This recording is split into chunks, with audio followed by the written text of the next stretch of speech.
to today's session of peer influence. As you navigate through the challenges of adolescence, it's essential to understand the impact of peer influence on your lives. In today's session, our expert speaker, Dr. Thopte, will be discussing the dynamics of peer influence, its effects on individuals, and strategies for managing it effectively. We will also explore ways to develop confidence, assertiveness, and decision making skills to help you make informed choices. Before we get started and learn how to navigate the complexities of peer influence, I would like to introduce our expert speaker, Dr. Thopte. He is a consultant pediatrician with additional training in child and adolescent psychiatry. His qualifications are MBBS and MD Pediatrics, Pune, India, FRC BCH, UK, Diploma in Child and Adolescent Psychiatry, London, Master of Medical Science in Child Health, East, UK. He has over 30 years experience working in child health both in India and UK. He firmly believes in the importance of working as part of multidisciplinary team and involving schools to ensure children achieve their full potential. Mindei, Mind Emotional Intelligence is Dr. Thopte's proposed solution to use a combination of cutting-edge technologies such as AI and human intervention to provide child mental health services in India. Mindei focuses on 3 P's: prevention, promote, and provision of child mental health services in India. He is working with highly experienced team with deep technology and operations knowledge and experience to realize his mission. The team is working hard to equip schools and colleges with screening tools to identify at-risk students and provide workshops promoting mental well-being and coping mechanisms. Now, I would request our students to welcome Dr. Thopte to our school Volkas Taiwash.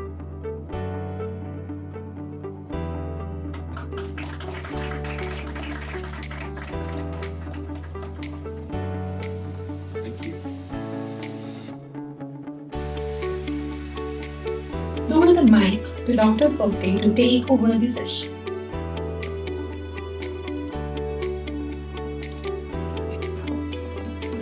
Thank you.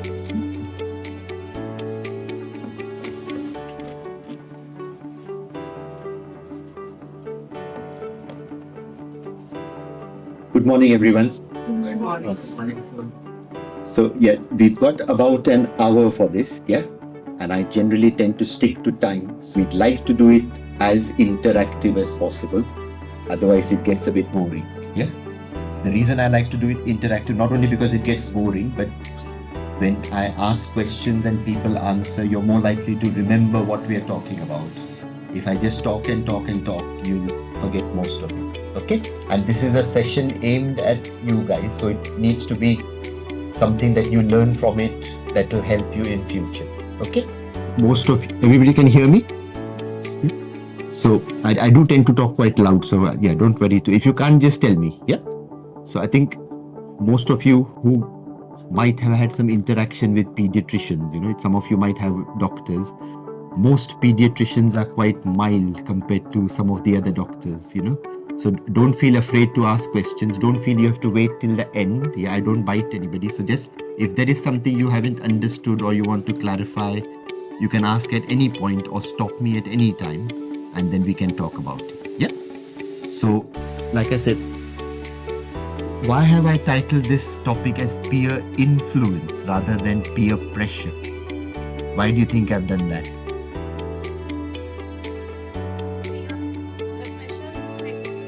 Very good. Very good. Very good. So, and that's what we want to learn in life, is not to think about everything as being negative in general. Try and always look at the positive side of things. You can always put a positive spin on anything that, or you can put a negative spin. It's the usual glass half full, half full or half empty, which way you look at it, whether you're a pessimist or optimist. So always try and look at the brighter side of things, because peers can play a big difference in your life. We'll talk about it a bit more as we go along. Next slide, please. So this is what we're hoping to do in this hour.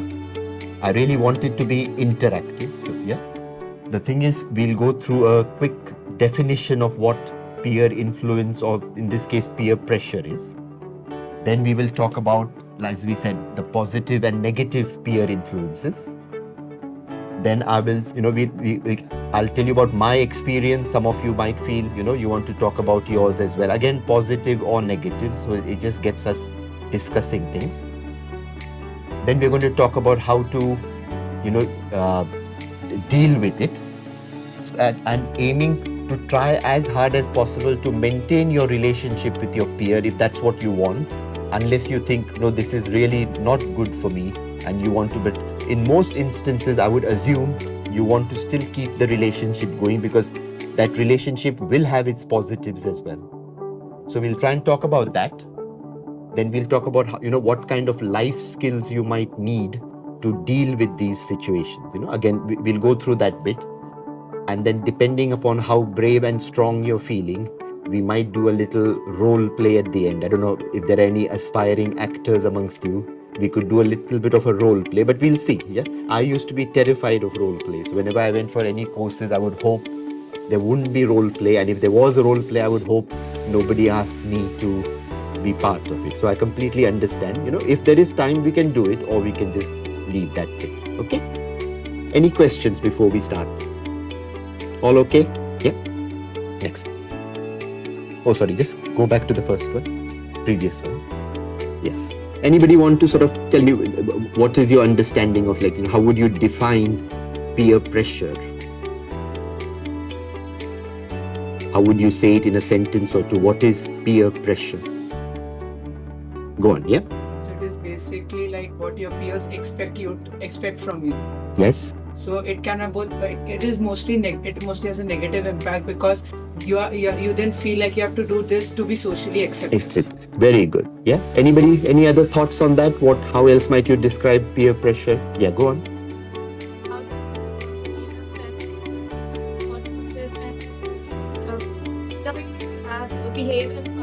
Yes. Very good. Yeah. So you're almost having to, sometimes, not always, having to do something that you're not really comfortable doing, but you feel to be accepted and you don't want to lose that relationship. You feel you have to go along with it. Yeah. Next slide. So this is some of the definitions that I found. Yeah.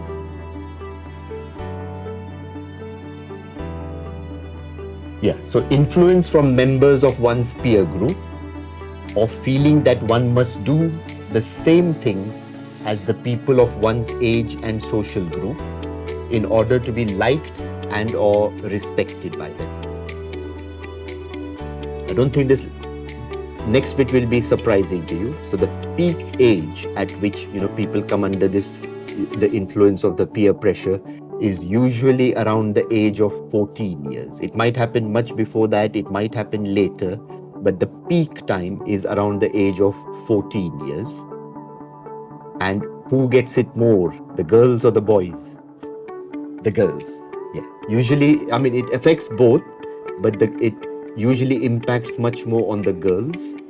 And why does that happen? Why is it that the girls get more affected than the boys? What is it about girls? Yeah, go on. Tell me a bit more about that.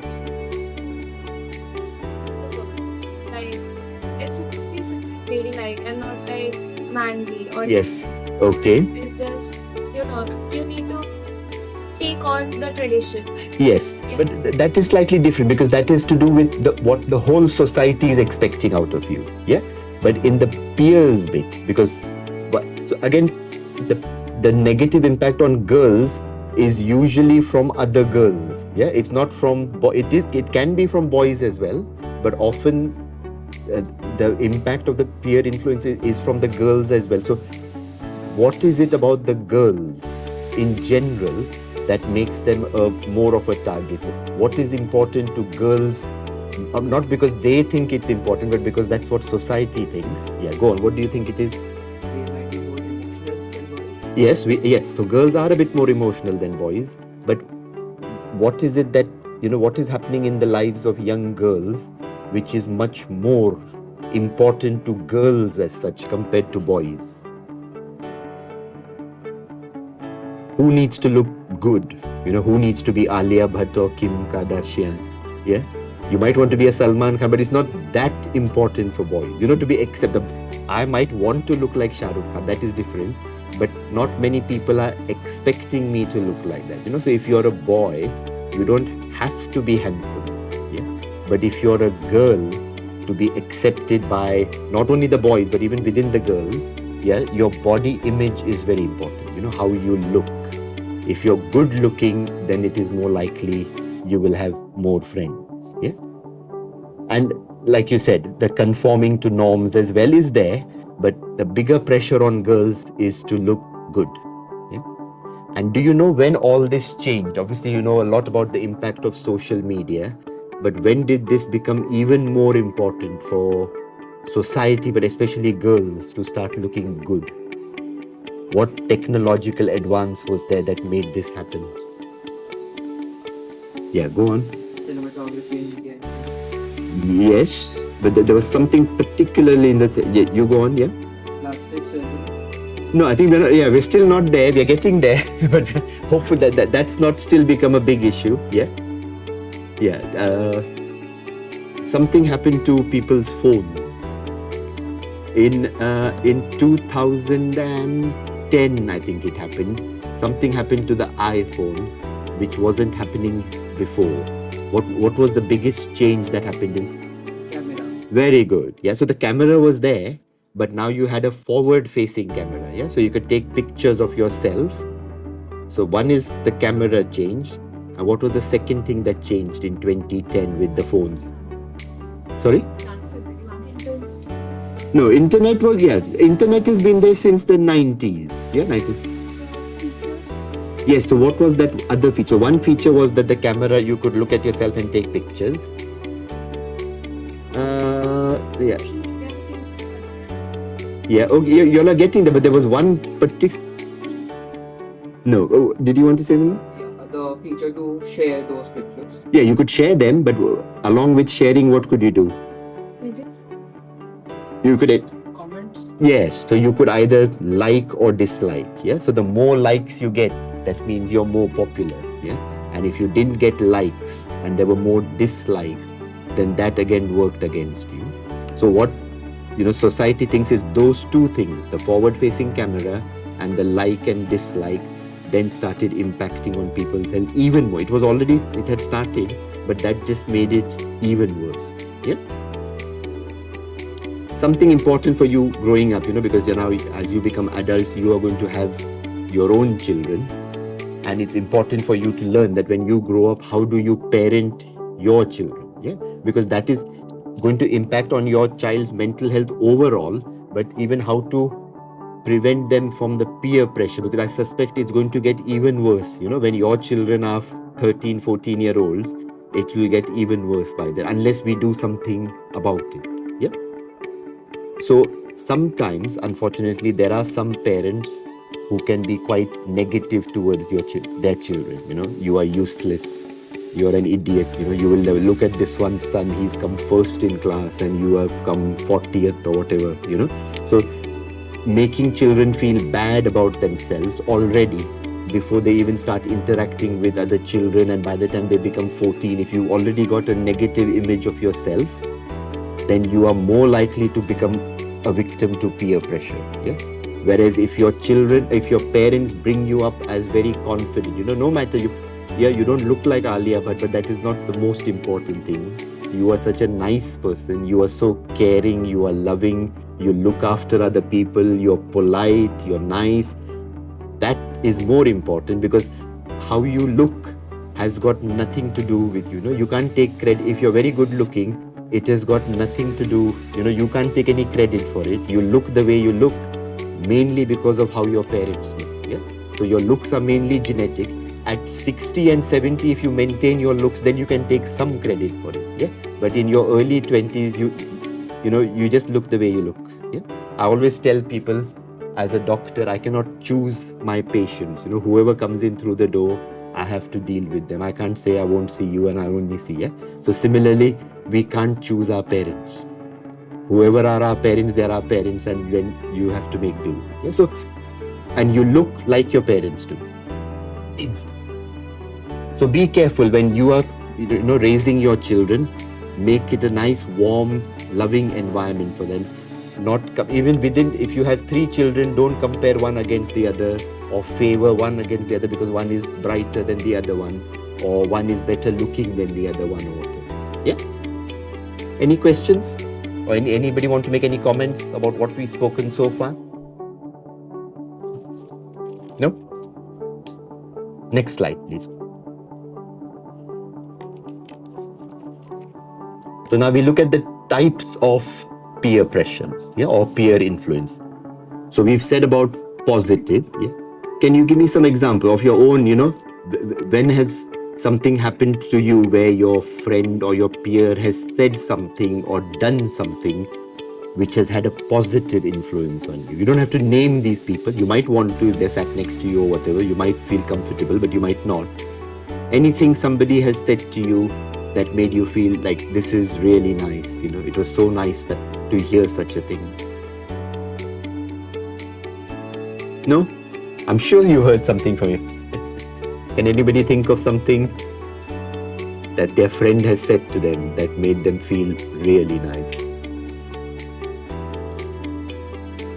I don't know, but because I'm old now, I've gone through my life making different friends. I haven't fallen out with very many, because I've usually been quite adjusting and accommodating, sometimes to my own negatively impacted, because I think I won't say this to so and so because they will feel bad. But sometimes it's important to say it. If somebody is doing something to you which doesn't feel right, then it's better to say it in a nice way rather than keeping it all inside, because then that's going to affect you more than that other person, and that other person might achieve what they're wanting to do. If they want to pull you down, bring you down, and you let them do that, then whereas if you stand up to it right from the beginning, then they know no matter what I say or do to Indrajit, this is not going to affect him. Then the chances that people will keep trying are less, because they'll realize there's no point. Even if you say something horrible to Indrajit, he doesn't show any response, or he doesn't say something horrible back to me. So there is the positive and the negative. I have met quite a few people in my life. They might not be my very close friends, but who I know are genuinely fond of me. They don't just say, I know you can make out if somebody is saying something nice just to make you feel better because they want some gain from you. But there are some people you will meet in your life who are genuinely fond of you, and they're not expecting anything in return. And if you find those people, make sure you hold on to them. Don't let them go, because there aren't very many like that. Most people become your friends or pretend to become your friends because they want something else in return. There are very few who are what we would call as selfless. The friendship is a friendship, and that's what it is. There is no personal gain in it. Negative, obviously we know what it means, to have a negative influence. What do you think is like direct and indirect peer pressure? What would you understand by that? What do you mean by direct peer pressure and indirect peer pressure? Any ideas, any example you can think of?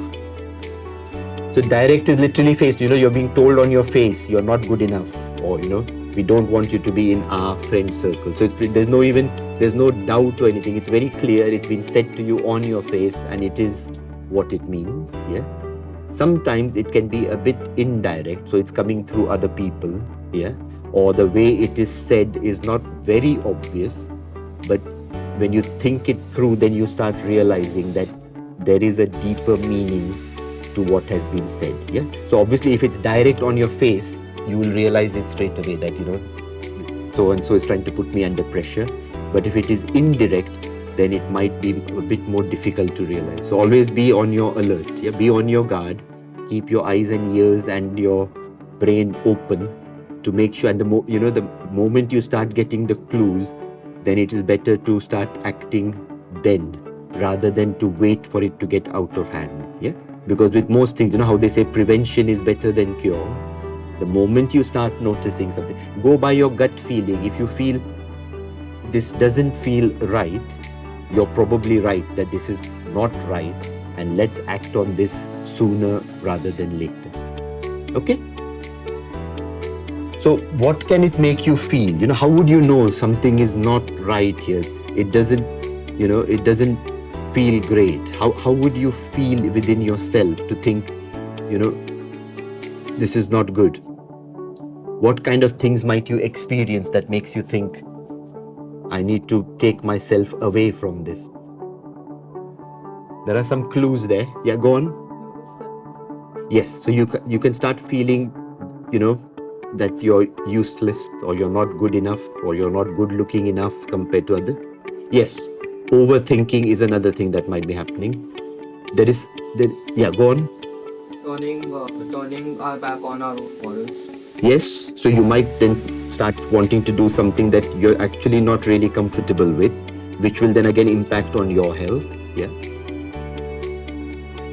I'm talking to someone, and let's say like someone told him or her about something, but he or she won't share it with me, that means I'm being excluded from something. Yes. So Yes. that can lead to a negative impact. Yes, but how will you feel? What? I will feel like I'm not that important to be trusted with. Yes. Yeah, no, that's what you're thinking, but how might you feel? What would be the feelings inside you? We'll come to you, yeah?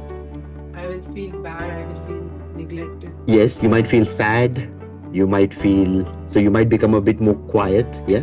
Previously, you might be talking to your friends, but then you start becoming a bit quiet because you're thinking, I'm not good enough, people don't like what I say, it's not important enough for them, so maybe I should just be quiet. Yeah. Somebody had the hand up there? Somebody, yeah? Yes. So there is a very interesting term called hypothetical worry. Might come later on in the slide, but since we're talking about any you want to think, what does it mean? Hypothetical worry. Worry, everybody knows. I think you know the meaning of hypothetical. Yes. So worrying about something that hasn't even happened yet. Yeah. Go on. Yeah. You want to say something? Yeah.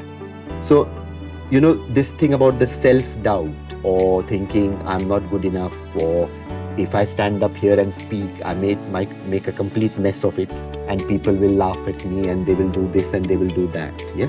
So whatever you do or say in life might have 3 or 4 different outcomes. Yeah. So say you're doing a presentation here. It's possible people will like it. It's possible they will like it a lot and they might want you to do it again. It is possible they might not like it. And it's also possible that most of the people in the room might walk out of the room because they didn't like it. Yeah? But the ones amongst us who are the worriers, the hypothetical, you should worry about, I want to do well in my exam, that is fine. But this hypothetically worrying, thinking the worst possible thing before it has even happened. Yeah. And then it becomes like a spiral. You just end up making things worse for yourself. So you need to talk to yourself to try and, the moment that spiral starts, you need to remind yourself, look, it hasn't happened yet. The chances are it will not happen, because last time I did a presentation, the audience just loved it. At least 10 people came out after that and they said, you were brilliant. Yeah? So if that happened last time, it's very likely this time the same thing is going to happen. Why would it backfire this time? Yeah? I'm the same person. I'm talking about a topic that is of interest to people. So the chances are it'll have a good outcome. If it has a bad outcome, then we'll deal with it. Yeah. But before it has even, and how will I deal? I will deal with it myself, but I will also ask for help from people around me who I know are supportive towards me. So let's not worry about something that hasn't happened. Because similarly, you might worry in a group of 5 or 6 girls that, these other 3 or 4 are, it might not even be that, that they're excluding you or whatever. Just worrying about it, that I have to do something to live up to this, whereas the other girls in that group might not even be expecting it out of you. Yeah? Sometimes it can also lead to physical symptoms. So in your head, this self-doubt, low self-esteem is going on, but in some people, it might present with physical things. So what kinds of things might it present as? If somebody is worried about something, or they're anxious, or they're feeling sad. Yeah, go on. Okay. Same. Anything else? Okay. But these are all things you can't easily see, or yeah. Yes, so you might have panic attacks. Yeah. Yes. Okay. Good. Yeah. So the very common, the two common physical symptoms that people can present with, is headaches, and what's the other one? Yeah, sticking with the nausea. What might they? So they might complain about feeling nauseous, but what else might they complain? Yes. Yeah, and tummy pain. Yeah, so tummy pain and headaches are usually the two common ones. Whatever you all have said are also true, but it's usually the tummy pains and the headaches. So the older children and adults like me, if we are stressed or worried about something, you usually get a headache, like a migraine. Yeah.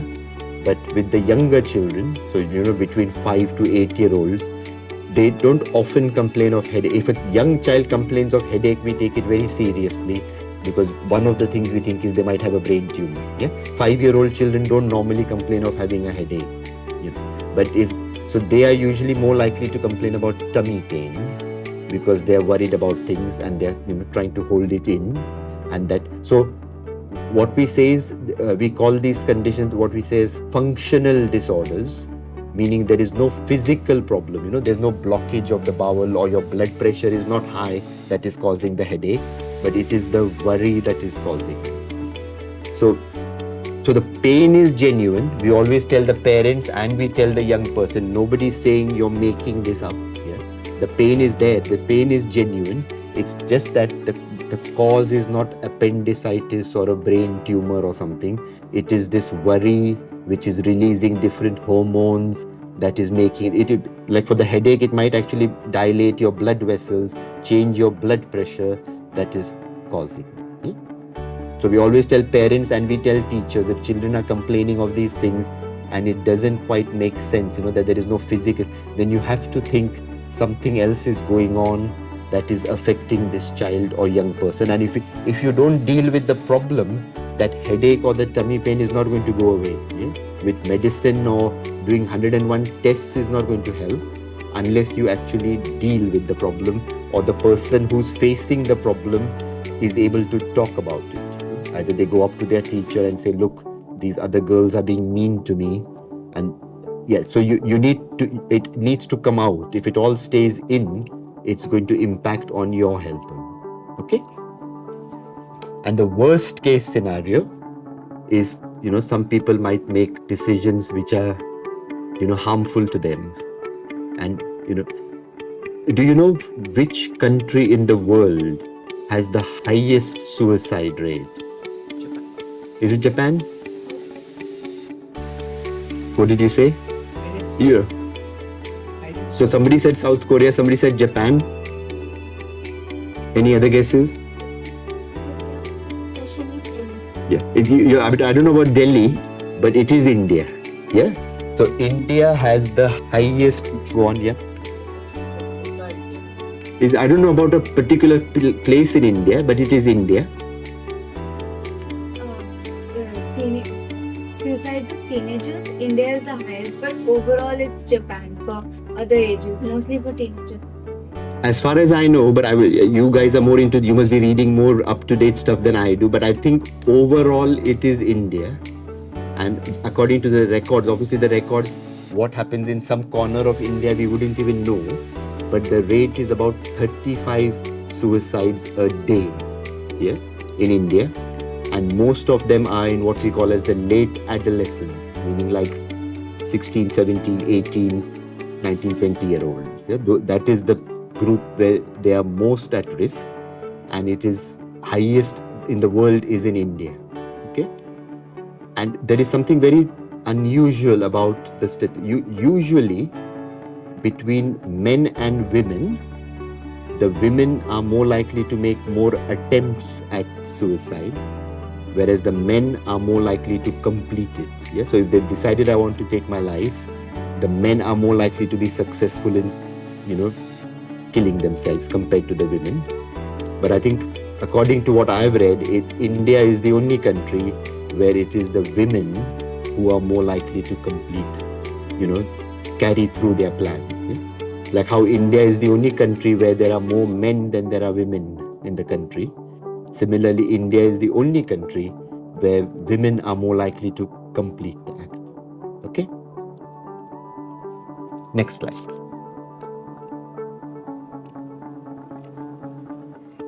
So these are some of the examples of where the peer pressure comes in. Yeah? So bullying, and that's probably one of the main things people face in their school life. I don't think there'll be many people in this room who've never, not faced bullying in some form or the other. Anybody not faced any bullying at all? Like nobody's ever said anything to you, or actually, I cannot remember being bullied. Yeah, but this is like I went to school about 50 years ago. Yeah, things were different then. But even as I was going through my school or my medical school, not many people, I think they because they knew I was quiet, soft and mild, nobody actually bullied me. I cannot remember being bullied.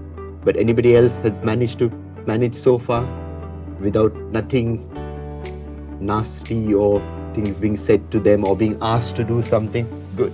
So you managed? Yeah? That's what. So why do you think, what characteristics do you have that might have led to that, you think?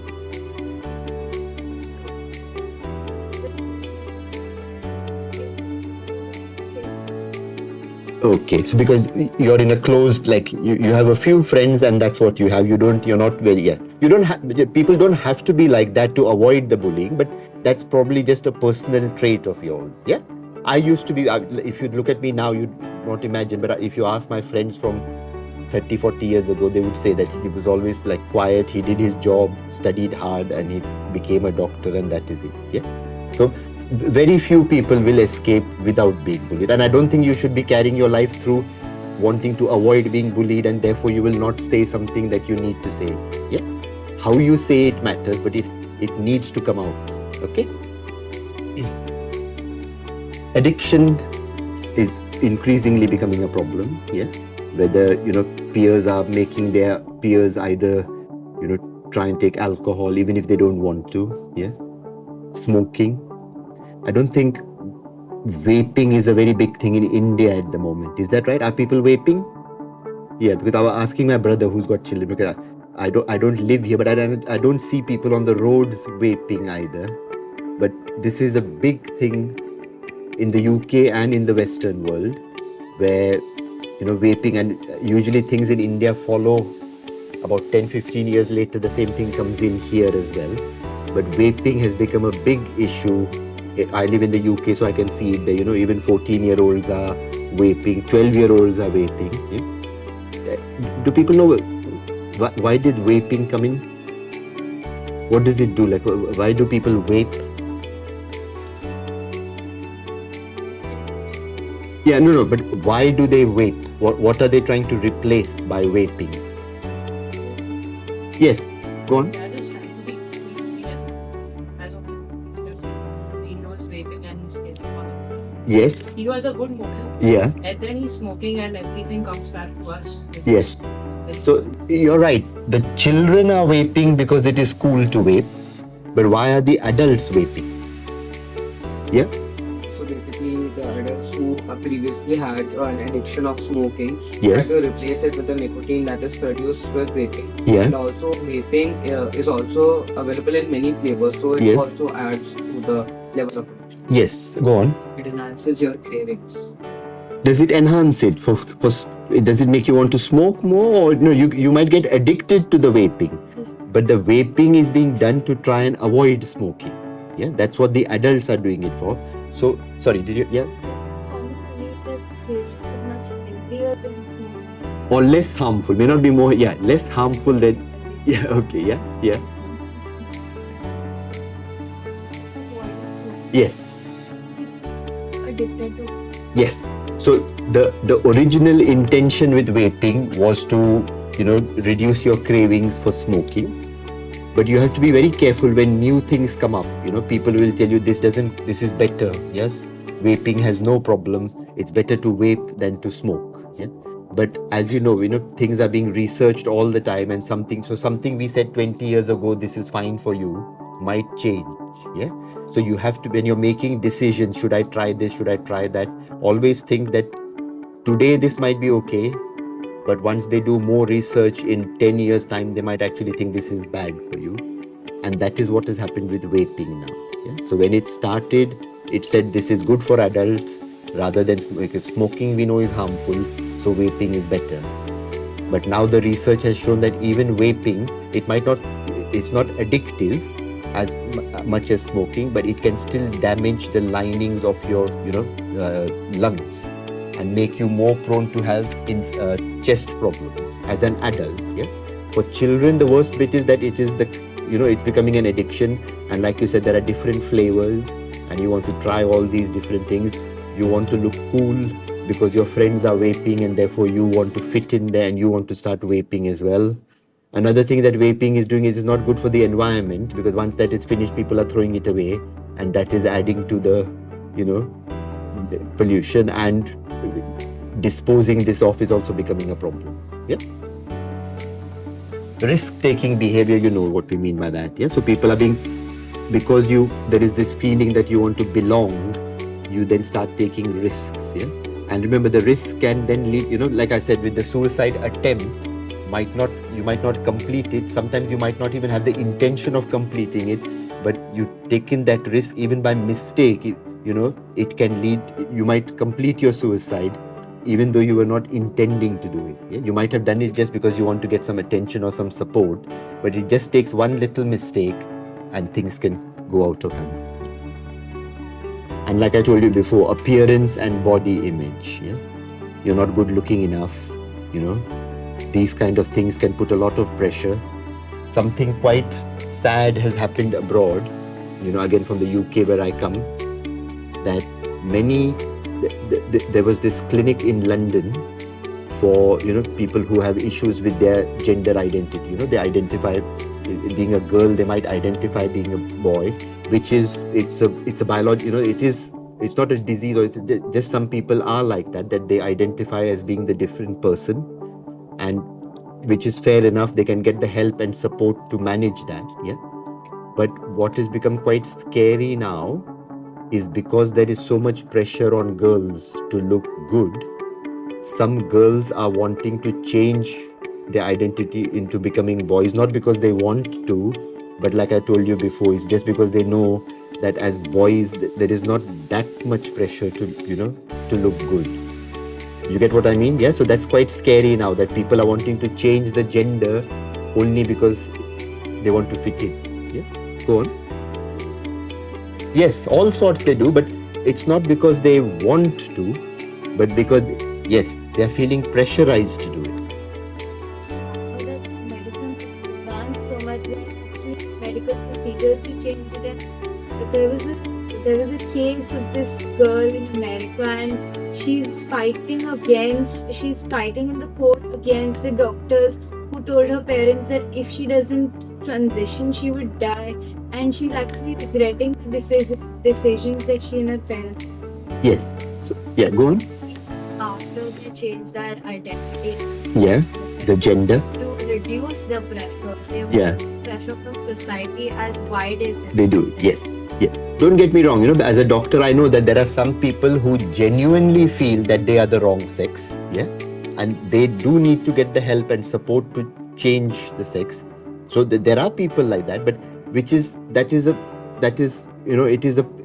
a recognized medical thing. It's not a disease or an issue, but some people just don't identify with their gender. They need to be supported, but it's the ones who are feeling pressurized to do it just because they want to fit in, or it is easier this way. Then they end up regretting it. Yeah. And all these procedures are not without any side effects. Whether it's taking medicines or having surgery, etc. There can always be complications for that. Next slide. So I think this is the bit we'll talk about, how to cope when you're feeling pressurized. Yeah? this is we're talking mainly about peer pressure, but this is how to cope with any kind of stress and pressure that you're facing. I think the most important thing is communicating. Yeah, so effective communication. Make sure as you go through your life, you identify certain people who you know you can speak to without worrying that you might either upset them, or without worrying that what you say to them, the rest of the world or the rest of the class will find out. Yeah. So make sure you have your eyes and ears and everything open to identify a few. It might be a teacher, it might be a friend, it might be, any member of staff, might be somebody in the canteen who serves your lunch or dinner, and somebody who you feel understands you and you can speak about it. Yeah? So keeping all these communication channels is important. Being aware of yourself. Yeah, what kind of a person am I? Am I a hypothetical worrier, and therefore should I stop this worrying cycle? Yeah, being aware of it will then help you deal with it. Yeah, always recognize your limitation. We all have our good points and our bad points, and then you have to recognize that this is what I am good at, and this is something that I'm not very good at, and if I'm not good at that, I can ask for help. Yes? I'm quite a technophobe. With technology, I'm always a bit worried. Will these slides work, or will that happen? Then I make sure I get the help I need. Make sure I've sent the slides in advance. It's already sorted out, so that I don't have to worry that might not work. Yeah. So you have to recognize yourself. What are you good at? What are you not good at? And then work along with that. Yeah? This is a very interesting thing I learned recently. At work, I walked into the kitchen, and one of our staff members, she's in her 80s, but she's so dedicated to her work. She still hasn't retired. Yeah? For me, she's like my role model. She's still working at 82. Okay? And I walked into the kitchen and she was talking to herself. So I asked her, like, Peggy, why are you talking to yourself? And then she said something very simple, but it's so profound. She said to me, when you talk to yourself, you will find the right answer. Yeah. So talk to people as well, but then talk to yourself, and you yourself will get the answer for what you're looking. How do I deal with this? How do I manage this situation?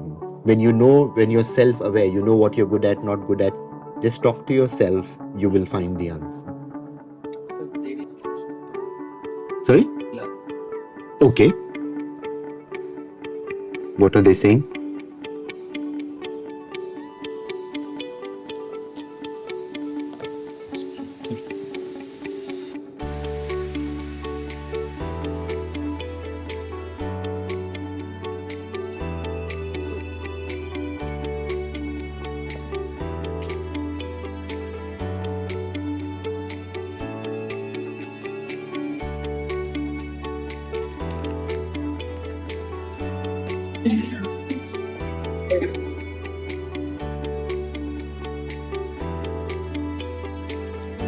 About IQ, into the intelligence quotient, to find out how clever somebody is, whether somebody is a genius or what they are. Have you heard of EQ or EI? Yeah. What does that stand for? Emotional. So the higher your emotional intelligence, the more successful you'll be in life. Yeah? The IQ is also important, but between IQ and emotional intelligence, it's the emotional intelligence that will decide how successful you are in life. And that will also, the higher emotional intelligence you have, the easier you will find to deal with peer pressure. So what do you understand by what is emotional intelligence? How do you describe it? Yeah? The exact moment and how to. Very good. So recognizing your own emotions and recognizing the emotions of other people. Thinking, if I say this to this person, it's rude, they will feel bad. And there's no reason to do it, so let's not do it because they will just end up feeling bad. Yeah. So recognizing your emotions and other people's emotions.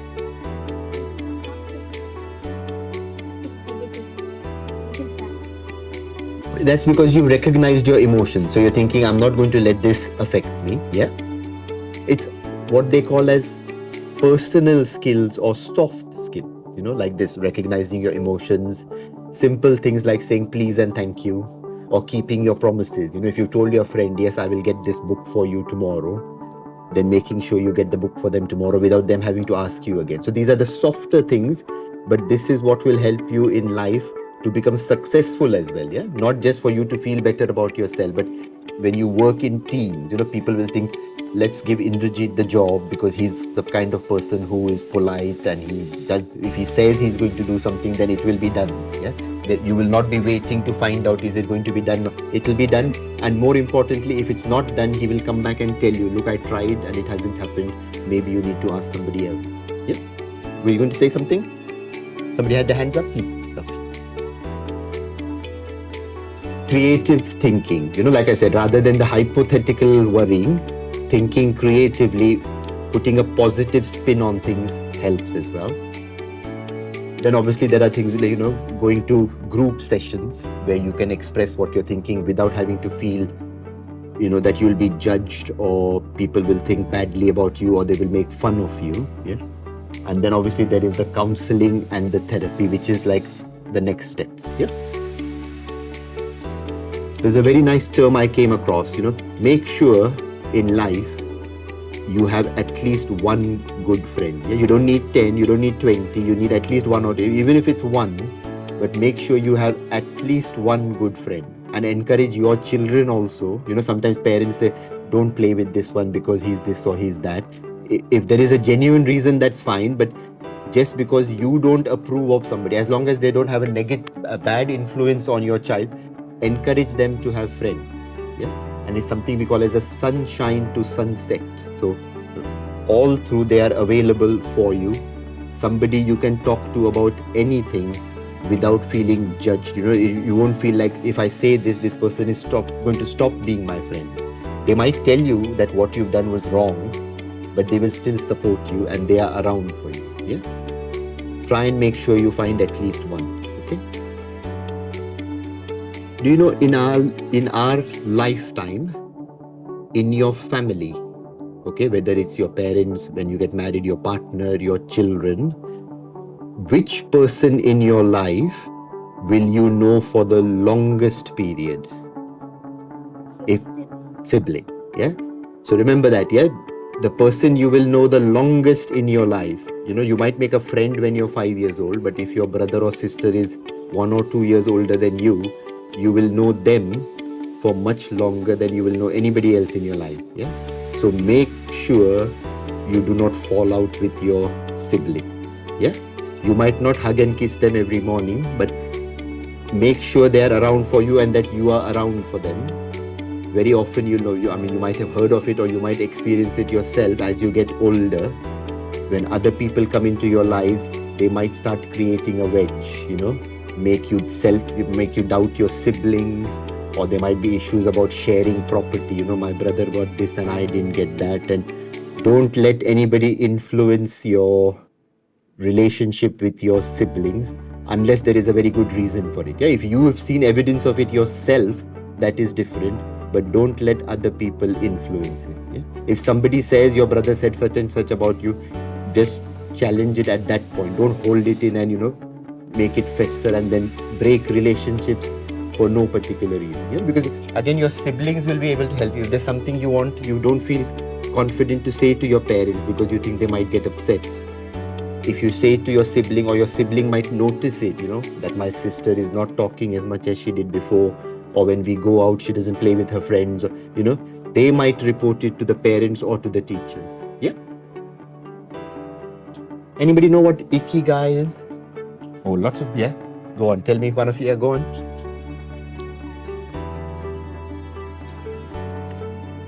What is like self-reflection, what you want to do in life? What's the purpose of your life? Yes, I think that's the bit most important. What is your purpose in life? Yeah. Did somebody else want to say something? Somebody else? Or same thing? Yeah. Yeah. Go on. It basically helps us understand what we want to do in life and how we should understand what we want to do with our life. Yes, but what is it that we should do with our lives? We should be happy, Yes. successful, and we should realize that even if we are doing something, we should do it for the love of it and not for any monetary reason. Yes, but there is one more bit to it, So you're saying we want to be happy, but do we just keep ourselves happy, or how do we become happy like that? We become spiritually. You could be, yeah? Make others happy. Yes. So the purpose in life should be to make a difference to other people as well, yeah? You have to look after yourself, you want to be successful, that all is fine. But the reason to get out of bed each morning, there should be something that's not just for your own self. Yeah? There should be some other purpose. What kinds of purpose might be there to life that doesn't only mean about you? So I think the most widespread one is teaching others. Yes, of what you know. Why should you teach other people about, some people say, I won't tell my friends because then, I won't come first in class. I know the answer to this question, but I won't teach anybody else. Why is it important to teach other people? How does it help you by teaching other people? If you teach other people, you learn something yourself from them. Yes, so that's one thing. When it starts off a conversation, you'll hear something from them which you hadn't heard before. But what is the other thing that will happen? That's by talking to them. But if you keep repeating something, what happens for you? Principle which says that if you know something and you preach it to someone else or teach it to someone else, Yeah. you become you understand that concept even better, and you realize that concept has much more meaning to it than it was before. Yes. So one is you learn something from the other person, but if you keep you will remember it for longer. Yeah. You yourself will remember if you keep saying the same. Your 10 times table. If you say 50 times, you're more likely to remember it than you would if you said it 3-4 times. Yeah. So yeah. What technique? Okay. Next slide, please. Yeah. Yeah. So be confident to be able to say no. Yeah. Because, like I said, you need to look after yourself. If something doesn't feel right, be confident to say no, thanks. This is not for me. Yeah. Or what you've said, I didn't appreciate the way this was said to me, or it didn't feel great. Yeah. Be confident enough to say it. Trust, value, and believe in yourself. Like I said, it's all about you need to look after yourself before you can look after other people. If you don't look after yourself, you'll be of no use to anybody else either. Yeah. And you'll just end up, hurting your own self. Sometimes it's good to use humor. If somebody's saying something to you nasty, you might just put a positive or just make a joke of it. That's a very good way of dealing, because then, like I said to you before, if you don't take it too seriously or appear hurt to that other person, then they feel there's no point saying this because it doesn't really do anything, or so change the narrative of the whole thing. Move away if you can. Take yourself away from those situations. Seek support from someone you trust, like we said, whether it's a teacher, whether it's another friend, whether it's a sibling. It could be literally be anybody, yeah, who you feel comfortable with. Sometimes they think of a code word, a certain word in your head. Like if you're feeling uncomfortable about something, just think of that word. So then it will remind you that this is the action I need to take. Yeah. Whether it's something like James Bond, or just think James, and then when I say James Bond, it means now I need an exit strategy from here. Yeah. It's okay to lie in that situation if you want to get yourself out of something. You say, why don't you try this drink? No, I've had it before and it didn't feel great, so I don't want to have it again. Yeah. Rather than, so it's okay, to lie for a situation like this if you want to get out of something. Yeah? And I'm sure all your parents and your teachers tell you that swearing is bad for you. Yeah. But what if I said swearing is good for you? What would you think? Apart from feeling, okay, this is nice, good to hear this, but why is swearing good for you? Any idea? Very good, yeah. This poem it was known as Poison Tree. Basically, it said that even if you hate someone, Yeah. you shouldn't keep it inside, because and the poet said that it will bear a poison apple. Yeah. And your foe lay outstretched. It basically means that if you keep something inside, it will eventually burst out some day or the other, Yes. and it will kill you and the other And the person person. inside. Okay, good. It is about negative emotions. Yes, yes. if one doesn't vent out this anger, one may hurt the other who actually cares and loves. Yeah, okay, good. Yeah. So, you know how as doctors we want to be scientific. I wouldn't just believe if somebody said to me that swearing is good for you. So you want to say, is there proof for this? Is there, has somebody done a study? Yeah. First thing I want to say, swearing is not bad, but swearing at somebody is bad. Yeah. But just swearing to yourself is okay. But definitely not swearing at other people. Okay. So what they did is they did something clever. They did this experiment where they had a bucket full of ice. Okay. And they divided people into two groups. Yeah. We always want to do what they call something as a randomized controlled trial is the best way of doing a scientific test in medicine.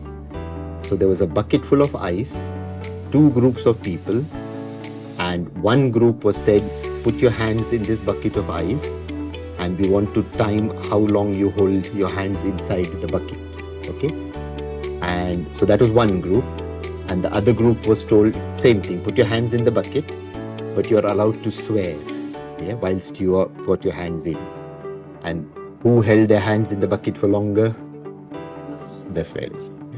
So in that sense, to get your emotions out, it's good, as long as you're not swearing at somebody and hurting them. Okay? Think of an escape route. This is a very nice concept that has come up. I know about it in the UK, but it might be elsewhere as well. In the UK, there is this tradition of going to pubs, where you go for a drink, you meet up with friends, you might play billiards or darts or whatever. But sometimes some people are being pressurized into doing something. Often it is, women who are feeling, or girls who are feeling a bit threatened by the men in the room because somebody is trying to, act up and get a bit smart with them. And the girl is feeling uncomfortable, but she doesn't know how to get herself out of that situation. Yeah.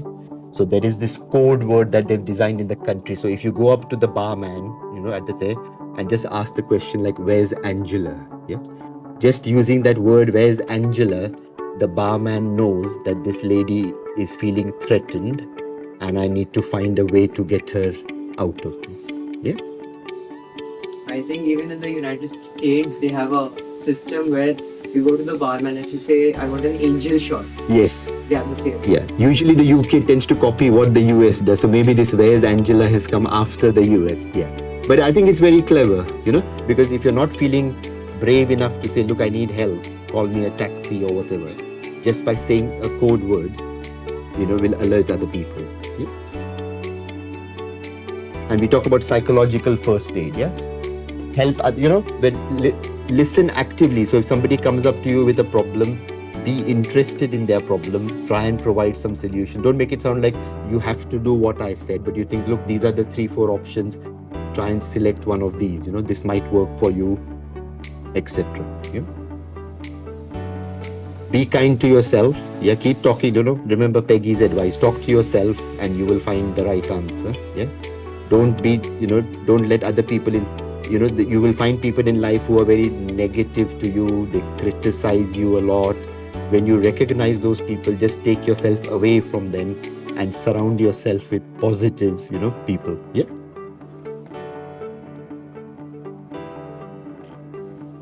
These are some other techniques, Anybody heard of box breathing? Go on.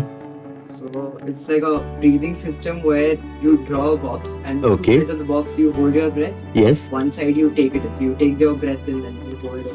Yeah. You leave it. Hold it, Also, I think sometimes it's the rule of 4 to start off with, So you take a breath in, count to 4. In your head you're counting to 4, then hold that breath for a count to 4. Then exhale for a count of 4, then wait for a count of 4, and then take it again. That's supposed to be, it's just one of the techniques, but you can master some of them, breathing, mindfulness, I'm sure you've heard of. That's another way of looking after yourself.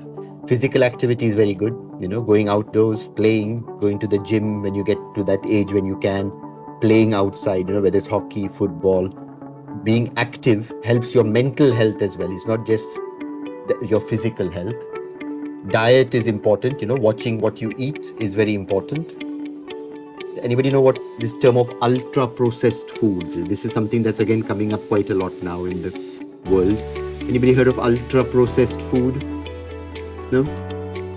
So there is a belief that these ultra processed foods, there is a big connection between your gut, your bowel and your brain. Yeah, if your gut is fine, you're more likely to feel mentally fine as well. And there's a big relationship. So if you look after this, it might help this as well. And there is this concept that's coming up about ultra processed foods, which, very refined foods that impact on your bowel, make you, bloated or causing tummy pain or giving you loose stools, etc., which does impact on how you feel about yourself and then obviously how your mood as well. So from now on, when you go shopping, if you do go shopping, yeah, whichever item you pick up, say you pick up, for me, like it was butter that I used to buy, count how many ingredients are there. Yeah. More the ingredients, the more ultra processed is the food, and therefore it's not very good for you. Less, the better. Yeah. So previously I used to eat this olive oil butter, which I thought olive oil is very good for you. But now when I looked at it, it's got about 15 ingredients, this oil, that preservative, this vitamin, etc., etc. But the butter that I eat now has only 3. So I know it's butter, yeah, so butter is not great for you all the time, but at least I know I'm eating butter, I'm not eating anything, and therefore I'll eat a little bit less of it, but at least I'm eating proper butter. Okay? Sleep is becoming a big issue, making sure you get rest. Yeah, there are many people where I see families where the children are not sleeping, that is impacting on the parents as well, or the other children in the house are not sleeping, and that has a major impact on how you manage the next day, yeah? On your mood, on your learning, on your behavior. Yeah? Ideally, you need at least 8 hours of sleep. So sitting on your PlayStation or more, probably not a good thing. Try and make sure you get enough sleep every night. Always find other hobbies, things to do. It's not all about academics, try and develop other things, because the way you will make friends as well is when you have other interests.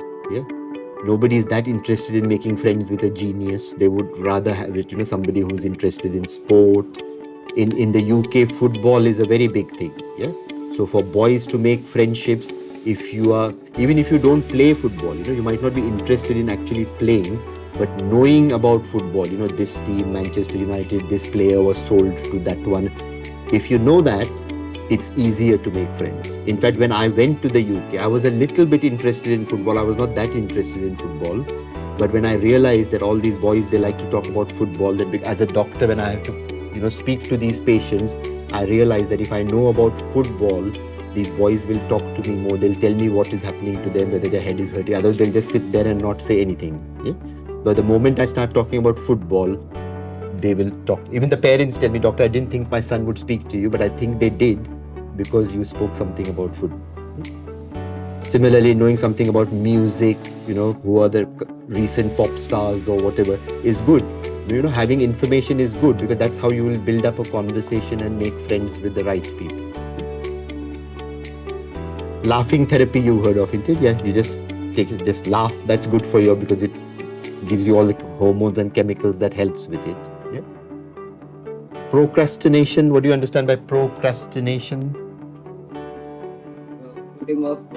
Yes. This was a very good piece of advice somebody gave me. And I think one of the is it the Nike advert? Just do it. On a day-to-day basis, if you decide, like for me, I decide I'm going to the gym today, then I go to the gym. I don't make any excuses. Yeah? On a day-to-day basis, if you say, I'm going to do this today, just do it on that day. And you'll see how much difference it makes. I'll do it tomorrow, and today this happened and it's raining, and it'll just make you feel worse. So just do it. Yeah. Like I told you before, surround yourself with positive people, deflect all the negativity and the criticism. Yeah? But also remember, you will meet people in your life where you think this person is a bit, odd. They might say something and you're thinking, why did they say this? Did they not realize that this is rude? Like I said to you before. And then I'm telling you to take yourself away from them. But there might be some people you meet in your life who genuinely didn't realize that what they said to you was rude. Okay? Because they're not thinking like you. So this is becoming a big thing in the world now. And India is no different to the rest of the world. You will find these people in India as well. Do people know what neurodiversity means? What do we mean by neurodiversity? What is neuro? Yeah, go on. Yes, but for which medical conditions is the word neurodiversity used? Do you know which medical conditions? Not any particular. No, not schizophrenia. So neuro meaning brain, diverse meaning thinking differently. Maybe you read up about it because we're running out of, yeah? Dissociative identity. No, it's autism. Yeah, autism, ADHD, and the associated conditions are what we call as neurodiverse conditions. Yeah. So you will meet people who genuinely, they're not meaning to hurt you, but they've said something because that's how their brain is thinking. So just recognizing and being a bit forgiving, that this person, they didn't mean it. It's just because they have this condition. Yeah. There will be, don't give everybody the benefit of the doubt and make them autism or ADHD, but just being aware that there will be some people like that. There might even be some staff, because it's quite common you're thinking this teacher was really rude to me, but it's possible that they are also neuro and they haven't realized what is the impact of what they've said. Yeah, just think it through. Okay, I think we've probably finished. We did start 5 minutes late. Yeah, anybody any questions? You were very interactive, very good. I was very impressed. I was thinking I'll have to literally drag answers, but the staff did tell me that the students will talk to you. I'm thinking about students from 30 years ago where everybody just kept quiet. Yeah, well done. Anybody got any questions? Then we'll take that Latur question and then finish. Yeah, go. Yeah. So, all of us, I think, here are in that stage of adolescence where we make good friends in our school lives, in our social lives, in our communities. Yeah. But once we exit school, maybe after 10th grade or 12th grade, Yeah. we often lose touch with those friends, which we don't want. Mhm. And then we have such a deep emotional connection that can have adverse effects on us later on.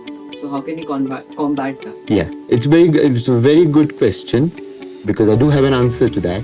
Like how I said to you, the person you will know longest in your life is your siblings. Similarly, most people's best friends in their adult life are usually not their school friends.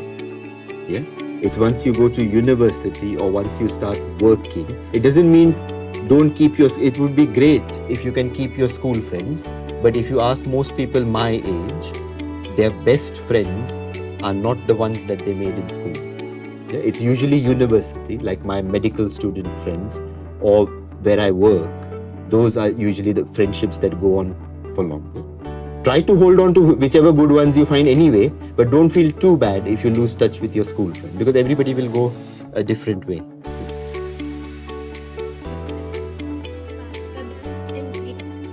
Influence or pressure in Gen Zs and millennials. Yes, it is a fact. Yeah, yes, because it's all this media pressure and yeah. After you overcome peer pressure, The question you know how to handle yourself. It will happen again. Very good question. This is something we advise for people with mental health disorders as well. If you had one episode of depression, say, yeah, and the main thing is, okay, you've sorted it this time, but you want to make sure it doesn't happen again. Yeah. So in medicine, there is something called early warning signs. Okay. The person who is suffering might not realize, but it is the people around them who will pick up the early warning signs. Like for example, if one of your friends has been through, depression, for example, yeah, and you remember last time Sonali was getting depressed, she started talking less, yeah, or she didn't want to come out with us when we wanted to go shopping or whatever. Sometimes the wives notice, that the husband is really struggling to get out of bed. So that once you start noticing the early signs, it's better to act then. So tell the people concerned, look, auntie, this is happening, and this is the same thing that happened last time. So I'm just telling you, and then the parents or whoever the teachers can take the action. The moment you start not immediately, but over a week or two, don't keep it waiting, thinking, oh no, maybe just this happened yesterday, that's why she's upset. In a week or two, if it's getting clearer, just act on it. Yeah? Yes? Line between motivation and peer pressure. I think, yeah. Because if you're asking someone, general example, if you're telling someone that your assessments are coming up, you need to start studying for it, you need to go. Yeah. So it could also be that you're actually trying to help out your friend because Yes. that's something you need to look for. Or it could also be that if you don't, you might not be included. Yes. So what do you think is the fine line between? For me, at least, the most important thing is how it is said. Yeah, the tone of your voice, your body language of when you're telling, because there is a difference between giving advice or supporting somebody compared to putting them under pressure, and that usually comes with the tone of your voice, how it is said, your facial expressions, etc. Yeah, and you would know over time, that this person is genuinely my friend, and therefore what they're saying is probably true compared to somebody who doesn't know you that well. Yeah, that at least that's something I would use. If a good friend of mine told me what you did was wrong, it's very likely I would act on what they're saying. Yeah. Is there a psychological reason that some people are peer influencers and some people get peer influenced? Yes, you can have your own personal characteristics which make you more likely to be influenced by other people. Yeah, and there could be quite a few, but like one of them might be if you've got learning difficulties, you're not very yes, or you're neurodiverse, say you're autism and you don't have friends, then you're thinking I will do anything to make friends. So even if you don't want to share your chocolate with somebody you don't know that well, you might share it. It's almost like you're buying a friend. Yeah. So your personal traits will impact. There will be some who are softer targets to be pressurized, and there are some who are less. The ones who are more self-assured, self-confident, it's less likely you will come under peer pressure. Yeah. Okay. Yeah. Last one. Yeah. Then for your sake, Unadis, you'll be sat here for too long. Okay. Go on. So basically, there are some people who come into our life. They seem like very sweet and Yes. they seem very caring to us, but they very subtly and very indirectly pressure us. So how can we identify them? That's what so we spoke about indirect peer pressure. Yeah. Go by your gut feeling. Yeah. Because you know yourself better than anybody else does. You're seeing me now, you're making an impression of me. I know how nervous I am standing here, or I'm not nervous. Only I would know. Yeah. So you recognize yourself. That's where the emotional intelligence comes in as well. Recognizing yourself. And if your gut feeling is saying this is not right, then act on it. Yeah. You might want to just share it with somebody else. You might share it with your best friend and they might think, no, you're imagining it. Yeah. But then if that best friend is with you when that situation happens again, they might tell you, look, I think you're right. Yeah. But yeah. Don't try and do everything on your own, but recognize yourself and listen to the people that matter to you. Yeah. Okay? Okay, go on.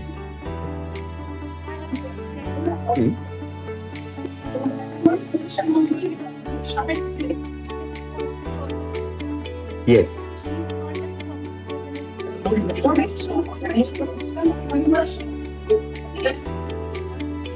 Yes.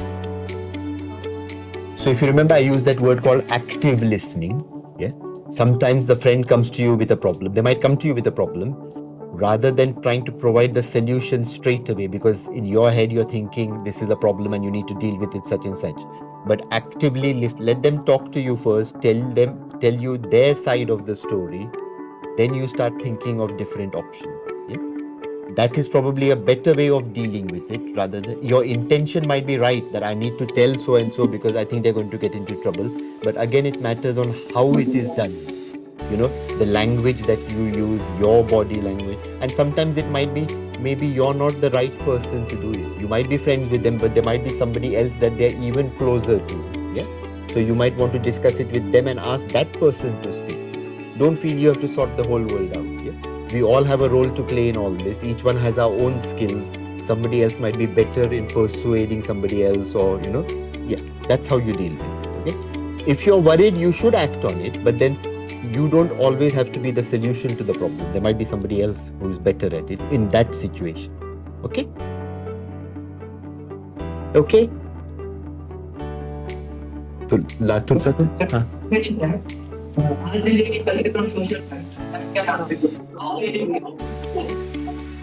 Type केले का त्यांनी का नाही नाही इस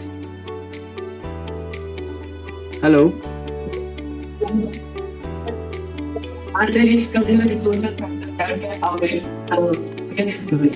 Yes, I think I heard that. Are there any cultural or social factors? Yeah? Yes. Yes, there will be subtle differences in different cultures. Yeah. The general principles are more or less the same, but we do have to adapt within,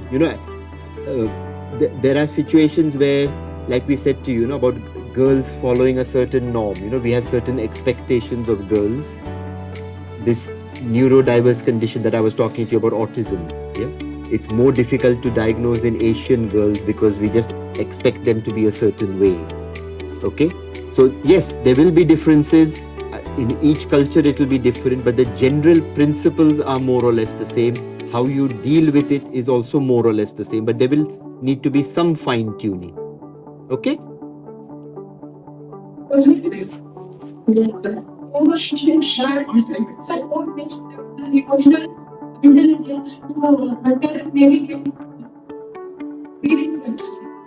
Sorry, I can't. I just heard something about emotional intelligence, but that's about all I've heard. I can't.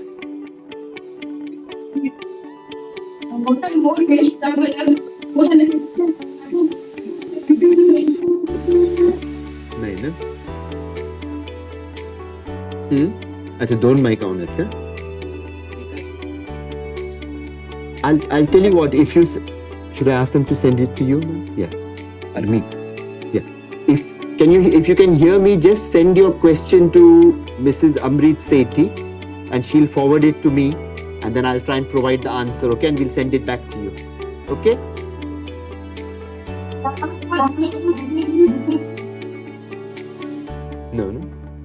No. I think if you find out, ma'am, just let me know, and then I'll send some kind of a response to that. Yeah? All right? Thank you very much for listening. Okay? I hope you've learned something from it at least. Yeah? Thank you. Thank you.